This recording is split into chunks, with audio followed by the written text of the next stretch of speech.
But timelines are sentient beings, and they don't allow themselves to be changed very much overall. You can change details here and there, but you can't change the general flow because the timeline will just turn it back. Interesting. Now, when you, how many bases does the world government or the government have out there in space? I mean, do we have a lot of bases out there in the solar system? These are people who have time travel. Okay. At the current time in space, the various factions that are out there have colonies all the way from Earth all the way out the Sagittarius arm of the galaxy, almost to the rim. Interesting. There are thousands of colonies. Some of them have been there long enough that they are considered to be independent countries.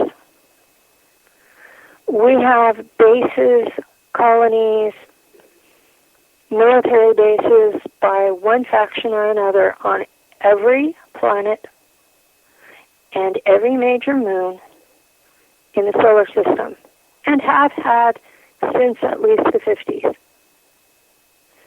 Some of them, because they have time travel, are older than that. So that's part of the thing with multidimensionality is you step outside of 3D into, say, the dimension below, which is considered to be -1. So you step into -1, so then when you come back into 3D, you can pick any point in time or space to come back. Interesting. Now, so you have no limits. You can go anywhere you want to go. Well, how did they get there from Earth to these other planets? How do they transport you? Well, when they initially took me to Mars, there's a jump gate that is in a building on Manhattan Island, and I was 9 when they took me, and they took me at night, so I can't describe the building, but it was tall enough it had to have an elevator, and it was there in 1964, so that should limit some of where it could be. But the elevator, it operates as a normal elevator, and so you slide this thing up, and it shows the other panel, the other control panel, and that panel will take you to Mars. You end up in Ares Prima, which at that point was a German base. And it became the main colony for a long time. Now Neu-Berlin is. But it started off as a military base that a colony grew around it. And it would take you from that building in New York City to the reception hall in the base on Mars. Now, how long would it when you transport? You know, like remember the Stargate series where they go through the Stargate and they instantly, end up on another planet. Does it operate similar to that type of thing? You go in this elevator, yeah. And then you all of a sudden are transported. I mean, what type of feeling do you have when you're being transported, or do you not have a feeling? The elevator itself, the room that is the elevator, would move towards the back, and the walls and ceiling and floor would kind of morph into an oval shape, and they told us to stay in the middle, and so we did, and you could see space through the walls. And it takes from 20 to 30 minutes, depending on where Earth and Mars are in their orbits. But yeah, you just go, and it makes you a little sick at your stomach. Yeah, I still have trouble dealing with regular elevators because of it.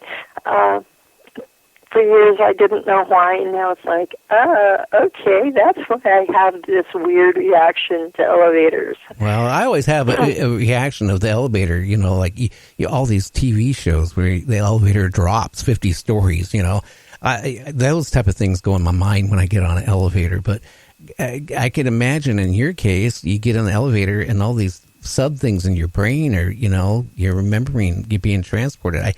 It could be kind of eerie.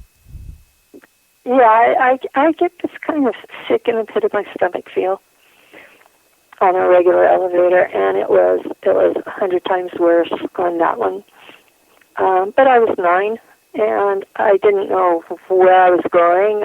I barely spoke English at the time because nobody really talked to me. So they had mind wiped me before they took me to Langley, so I didn't remember my family. And they did that because they didn't want us crying for our mamas.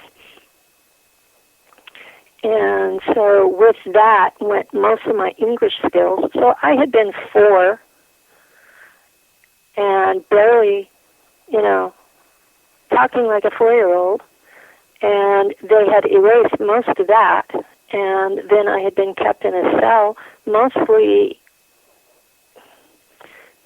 solitary confinement. When I was around other people or kids, we weren't allowed to interact, so it was just strictly business. And you followed instructions, and if you didn't understand the words, you were in trouble. And that was in basic English. And then I went to Mars, and everybody I was around there spoke German.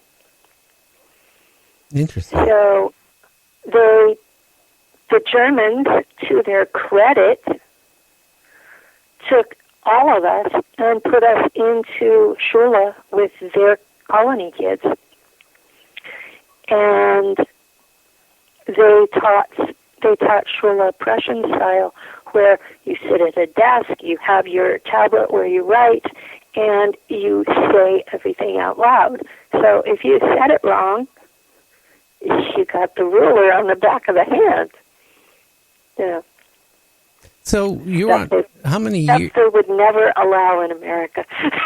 No. Well, I don't know. I had the ruler in the back of my head numerous times when I was in grade school and junior high school.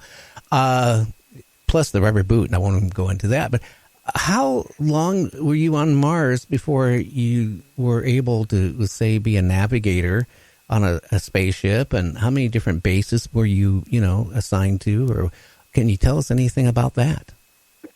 Okay, I was in Schule for 10 years. So I got there when I was 9. Let me do the math. So I got there in 1964, and I was put in the cockpit of a fighter plane when I was 19, so that would have been 1974, Earth time. Oh, wow. And I was in a unit that they called the Valkyren. And if you know anything about German mythology, the Valkyren were a group of female warriors who went through the battlefield and chose who was going to die. And they took the heads of the valiant warriors who were dying. Wow. And that has relation to what I did on Mars. because my job was to hunt down the raptor nests and take them out if they were small enough that my ship could handle it, and call in a bigger crew if it was a bigger group. And in between, I was picking up human remains to be regenerated, because they had that tech too. And if I was in a battle situation and my teammates were dying, I was to decapitate them and bring their heads back, because their heads are where their memories were. Oh, wow. So they could pull the memories out of their heads. Yeah, they could regenerate them and have full memory. The technology will bring you back complete if you've only been dead a week. It can still bring you back up to 4 months. Oh, wow. But you'll have less memory the longer it takes. So if they bring you back after 4 months, your mind is like a newborn, and they have to start over teaching you everything. So is there a lot of battles going on out there in the universe that we don't even know about? Yes. There are 6 major ongoing wars that we should have nothing to do with. But there are 2 mercenary companies that sell their services to opposing sides. And those are all being fought with humans from Earth. Most of these humans have been seriously modified in the forms that they are in there. And because the Germans are in alliance with the Draco, there are crews of humans who have been modified to be varying percentages of Draco, and they work in their own group. They're not exactly mercenaries, but they are assigned to help the Draco in battle. That's part of the price that the Germans paid to be able to have bases in Draco territory. Now, what is Draco? What are they?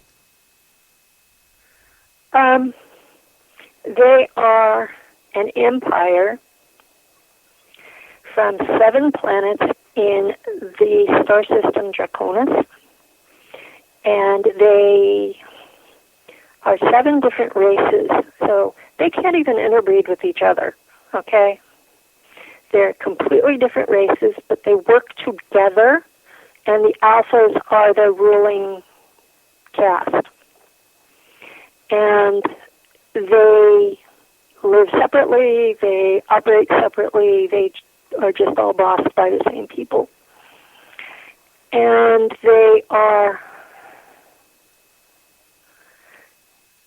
probably one of the 2 or 3 most fierce things out there.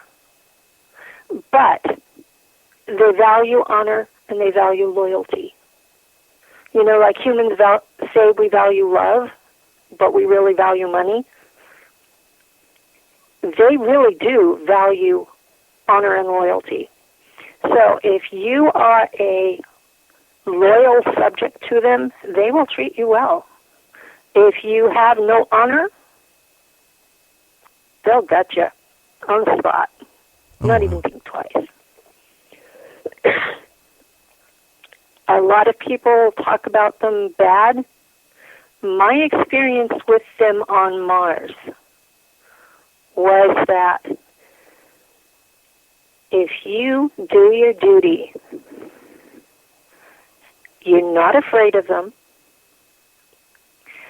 and you don't lie to them, then they're just like dealing with another human. They just have a different body. Now, they are hardwired for full intimacy telepathy. Everything in their head comes to you, and they pull everything in your head to them. So there is no lying. everybody knows what everybody else has on the table.